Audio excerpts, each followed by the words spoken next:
Olá pessoal, boa noite. Elisa Robson aqui de Brasília, hoje 10 de outubro de 2021, agora quase 9h30 da noite.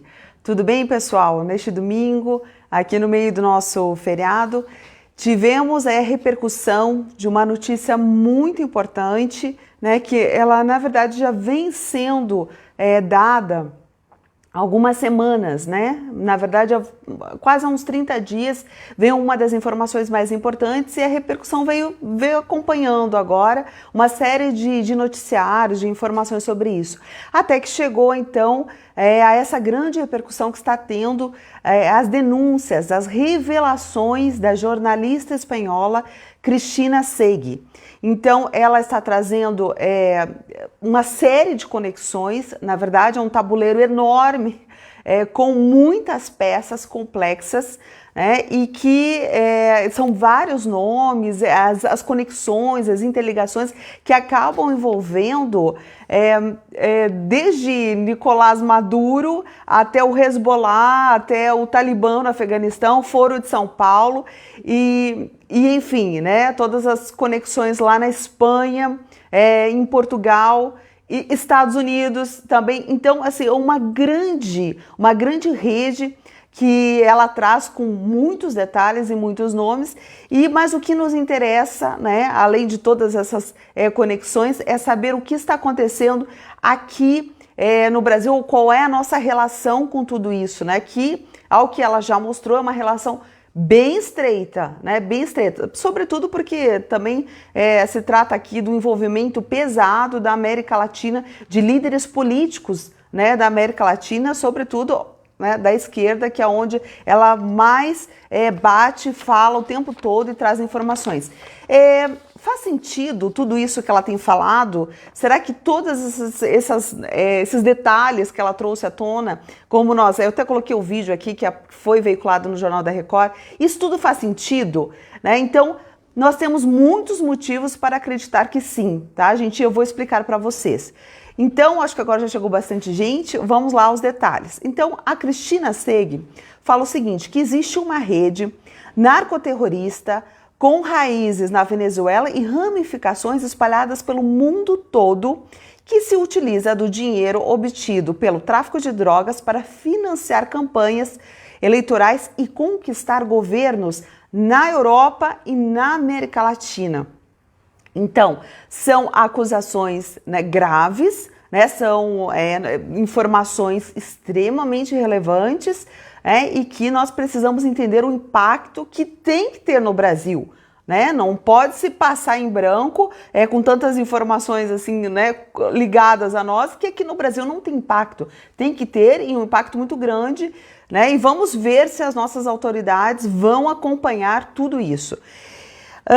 O que aconteceu de especial, né, além das informações que ela trouxe e que se torna uma peça fundamental em todo esse esquema?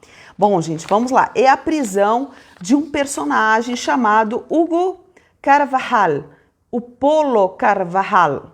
Esse Polo, né, que é um ex-general lá de Hugo Chávez, ele foi o chefe da inteligência de Hugo Chávez e de Maduro, né? Então, ele detém assim... só por isso já detém muitas informações. O que aconteceu de especial para que ele fosse preso? Bom, esse Polo, né, ele estava sendo caçado pelos serviços de inteligência dos Estados Unidos. Os Estados Unidos acusam ele de tráfico de drogas e colaboração com as Farc da Colômbia, tá? Para contrabandear drogas para os Estados Unidos. Há até uma fala aí que saiu na imprensa de uma forma geral, dizendo que, e ele também falando, que uma das ideias era inundar os Estados Unidos com cocaína.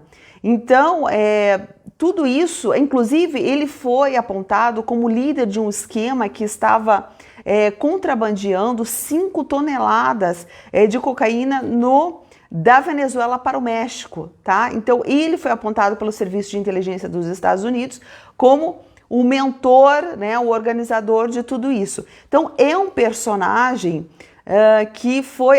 e para se ter uma ideia da importância desse Polo em todo esse esquema, os Estados Unidos ofereceram uma recompensa de 10 milhões de dólares para quem desse informações sobre o seu paradeiro. Por quê? Porque ele ficou 3 anos foragidos. Nesses 3 anos foragidos, as informações que foram divulgadas na imprensa foi de que nesse tempo, para escapar aí, né, da inteligência americana, dos agentes americanos, ele chegou a vir para o Brasil, acobertado por políticos daqui da esquerda, para fazer inclusive intervenções cirúrgicas no rosto para disfarçar, né, para aumentar aí a sua mobilidade, né, fazendo plásticas e tudo mais, e todos aqueles incrementos aí que os criminosos hoje em dia, sobretudo, costumam fazer. E falsificar passaporte e tudo mais. Então, assim, tem uma ligação, apontada uma ligação, né? É apontada uma ligação muito estreita com o Brasil, tá, gente? Muito estreita. Que mais? Agora, esse Polo, né, que foi preso em Madrid, tá? Agora, mais ou menos, acho que foi no dia 10 de setembro, né? 30 dias, né? 30 dias. Ele foi preso, então, depois de 3 anos da sua caçada, ele foi preso num apartamento em Madrid. Antes disso, ele tinha se escondido em Estoril, em Portugal. E lá em Portugal, onde também ninguém achava, o serviço de inteligência não conseguia localizar, aconteceu uma coisa que daí bate diretamente com o que a Cristina Seig aponta. Ela diz o quê? Que ele é protegido por uma rede de políticos lá na Espanha, em Portugal, no Brasil, na Venezuela, né? Porque ele é uma pessoa que esteve muito próximo o tempo todo, né? Imagina, destes políticos da esquerda. E ela diz que ele é protegido por uma rede de políticos. Bom, por que faz sentido o que ela falou? Porque o ano passado, a inteligência de Israel descobriu o paradeiro dele em Portugal, em Estoril. E a inteligência de Israel avisou quem? O STF da Espanha, que se chama Audiência Nacional. A Audiência Nacional da Espanha é o STF deles lá. E a inteligência de Israel avisou essa Suprema Corte lá da Espanha de que havia localizado. E eles não fizeram nada. Eles simplesmente... Então, assim, deixou a coisa em frente e não prenderam, não fizeram nada. Então, se tornou muito suspeito, né? E ela afirma de forma categórica que é isso mesmo que acontece, o fato de ele ter sido protegido durante esses 3 anos por essa rede de políticos poderosos aí, tanto lá da Europa quanto aqui da América Latina. O que mais? Quem lá em Madrid que seria o protetor dele? Uma pessoa que a Cristina fala que é o representante de Maduro lá na Europa, né? Que é o José Luis Zapatero, tá? Que foi o ex-primeiro-ministro da Espanha.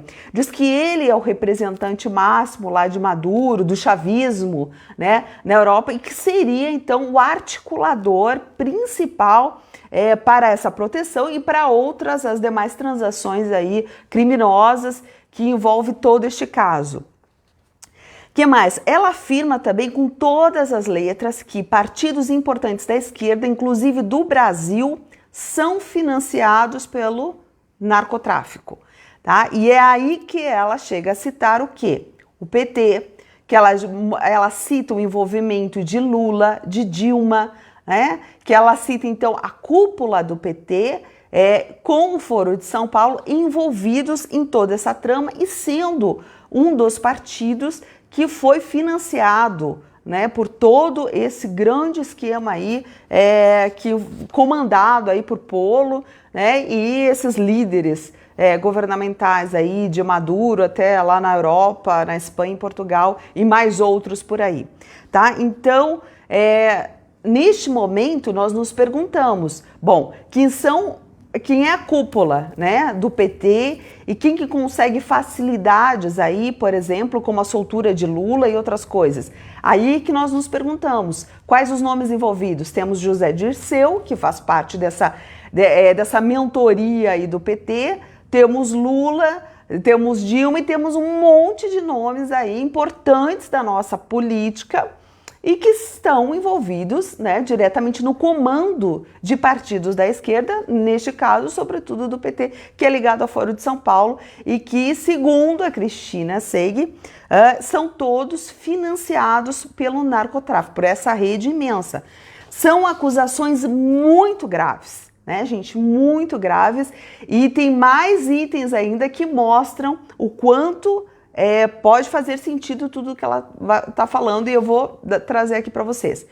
Agora, um parênteses, veja só. A ONU diz que o narcotráfico movimenta no mundo 500 bilhões de dólares, tá?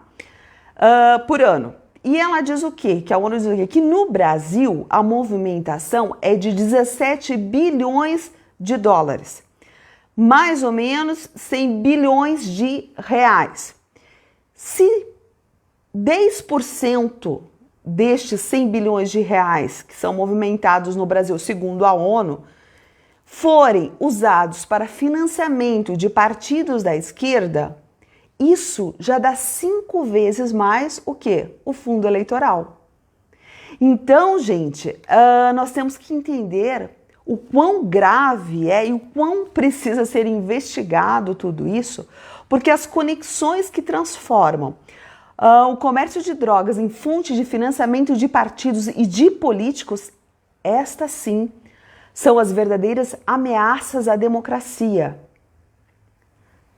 Entenderam, gente? Vamos repetir. Então, estas conexões, com todo esse volume extraordinário de recursos, se isso é usado, como está sendo mostrado agora, como está sendo trazido à tona, para financiar partidos e estabelecer governos, né, tanto na América Latina quanto, né, na Europa, conforme a Cristina aponta, isso sim é uma real ameaça à democracia.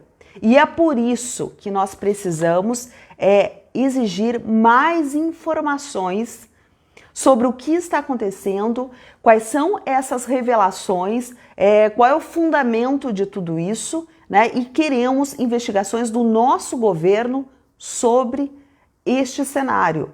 Nós temos que exigir, tá, que o nosso governo se posicione, e eu acredito que já está havendo investigações, mas temos que exigir mais uma coisa que eu vou falar agora. Olha só, antes, né, só lembrando, precisamos refletir sobre o risco que isso representa para o nosso país. Um risco altíssimo, gente. Sobretudo que nós estamos aí com as próximas eleições para presidente, né, que são as principais ainda, e para o nosso parlamento, né, também, às portas, né? Essas eleições estão às portas. Então, os serviços de inteligência do mundo todo dizem que isso é uma consolidação de uma estrutura que mistura narcotraficantes e governo. Principalmente o que? Os serviços de inteligência de Israel e dos Estados Unidos. O que acontece de importante em relação a este Hugo Carvajal, o Polo? Acontece o seguinte, que ele foi preso em Madrid e ele tem um pedido de extradição feito pela Agência Antidrogas dos Estados Unidos, DEA, para que ele vá para os Estados Unidos e seja preso lá, onde as penas são mais duras do que em Madrid. Então, há um pedido, a Suprema Corte da Espanha, por hora, suspendeu essa extradição. Então, veja que é mais uma coisa que a Cristina aponta como altíssimo, muito suspeito, né? Muito suspeito uma coisa dessas, e que está suspendido, ou seja, está segurando o Polo lá em Madrid. Que mais? Esse é um ponto chave. Polo falou o seguinte, que se ele for extraditado para os Estados Unidos, ele vai revelar um a um quais políticos receberam dinheiro de Maduro e participaram dessa rede de narcotráfico. Então, veja só que ameaças graves, né? Muito graves. Ele diz que, o Polo diz ainda que, além do... porque aconteceu mais um detalhe aí que eu preciso rebobinar a fita.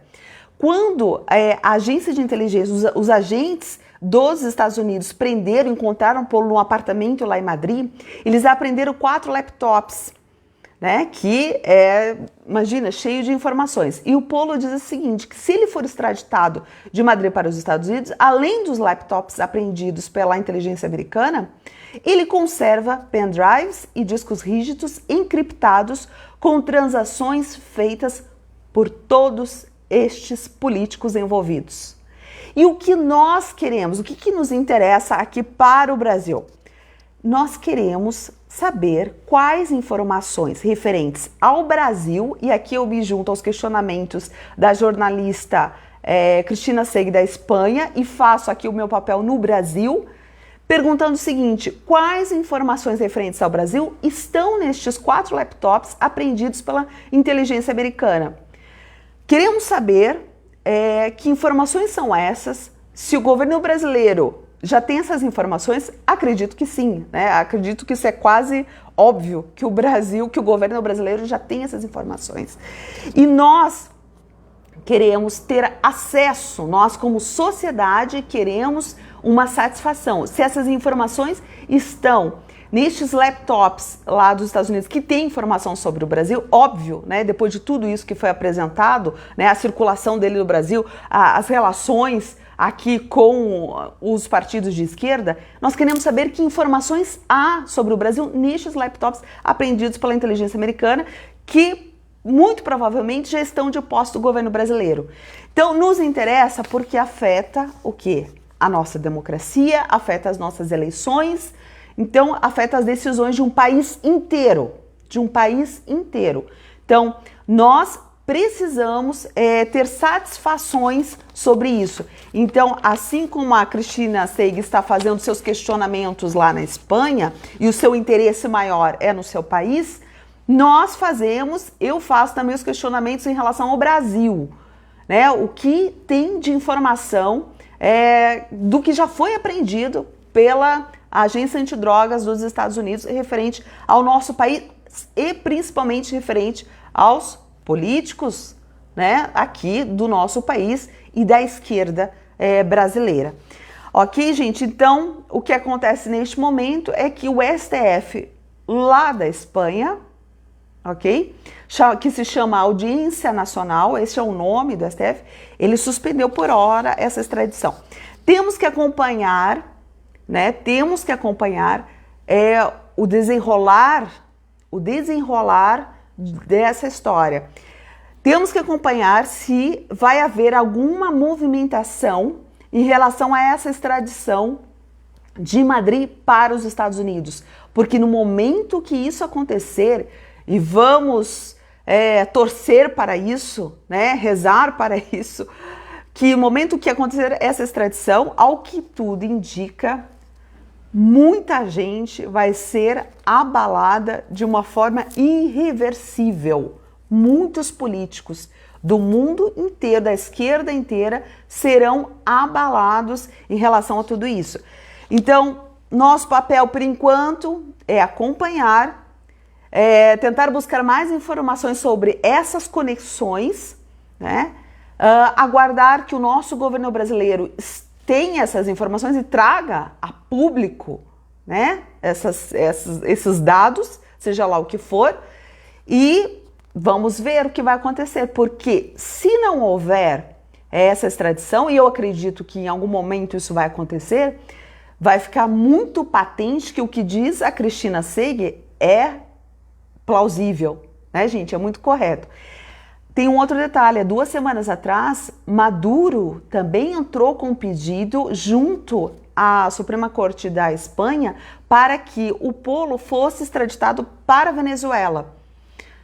Vamos ver o que acontecerá. Acho que não entendi bem por que ele quer, né? Dizem que Maduro está apavorado, com essa história toda, desse cara ter sido preso, diz que ele está em pânico, né? Então, vamos ver o que vai acontecer, o que Madrid vai fazer, o que o STF lá da Espanha vai fazer, se vai mandar para os Estados Unidos, se vai mandar para a Venezuela ou se vai mantê-lo lá, né, protegido, entre aspas, porque isso só que todos nós estamos entendendo até o momento, que este homem está sendo protegido em função aí de todos estes políticos, né, que ao que tudo indica, estão na mão dele. Informações preciosas. Ele diz que vai trazer tudo à tona, né, caso ele seja mandado para os Estados Unidos, onde as leis são mais severas, né, muito mais severas do que está acontecendo agora lá com ele preso na Espanha. Então, gente, é isso. Então eu entrei aqui para mostrar para vocês a importância, a relevância dessa notícia, tá? Que essa jornalista espanhola trouxe, outras informações que estão conectadas, que nem foram devidamente esclarecidas, o fato da nossa imprensa pouco dar importância, né, para isso, fazer vistas grossas, né, a todas essas informações que ela está trazendo. Então, eu espero que vocês compartilhem e que a opinião pública possa ficar em alerta ao que pode vir por aí, tá? Que ninguém, pelo menos, se a imprensa e a grande imprensa não está dando, então que a gente fique, nós como sociedade, cidadãos comuns, temos que estar bem informados e acompanhar o desenrolar disso, porque, se Deus quiser, vai haver um desenrolar muito interessante para o nosso país, tá bom, gente? Então, obrigada pela audiência. No que eu souber de mais informações, vou trazer para vocês e a gente vai continuar acompanhando toda essa história. Tá bom, gente? Boa noite. Deus abençoe cada um de vocês.